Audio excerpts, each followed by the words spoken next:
This is a download from BBC Learning English. To find out more, visit our website. 6 Minute English. From BBC Learning English.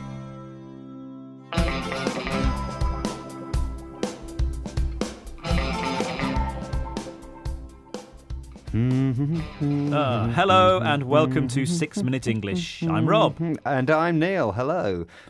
Hello, Neil. Neil, what's that tune you're humming there? Was I humming? I just woke up this morning with it in my head. It's that song, you know. No idea. No idea what you're talking about there, Neil, but it's very annoying, so could you just stop it, please? Well, that's my problem. I can't stop humming it out loud. It just keeps repeating in my head. Do you know there's a name for that, Rob? When a song keeps repeating in your head? There's a name. No, I don't know what it is. I'm sure you're going to tell me, though. You're right. It's an earworm. Oh, an earworm. That sounds nasty. Is there a cure for that? No, I don't think so. In this programme, we're talking about music and how it influences us. But first, Neil, can you answer this question?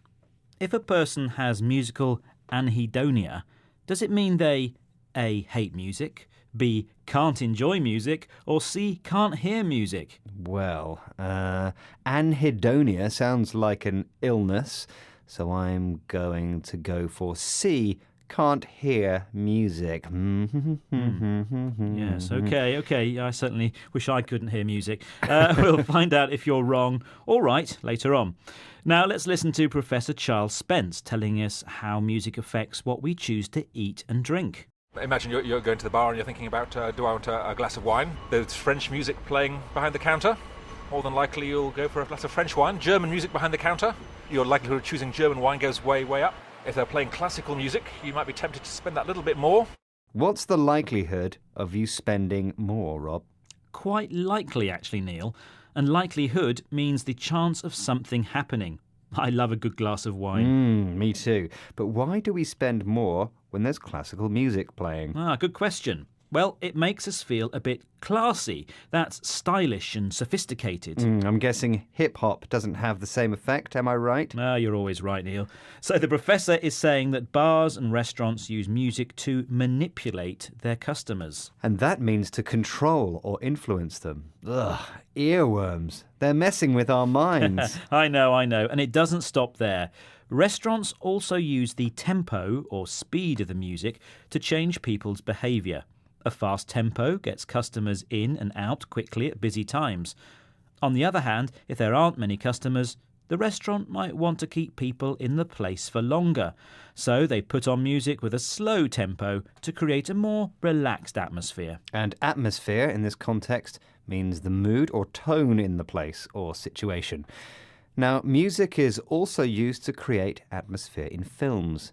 So let's hear Debbie Wiseman talking about music in the movies. A director might come to me and say, look, can you help bring the romance to this scene with the music? And so I might write something beautifully romantic and lyrical, working with what I've got, and suddenly the scene will feel much more romantic, much more tender, much more sexy, whatever it needs to feel. And the music has the power to do that, to achieve that effect. Sexy, tender, lyrical, romantic. That's all emotional stuff.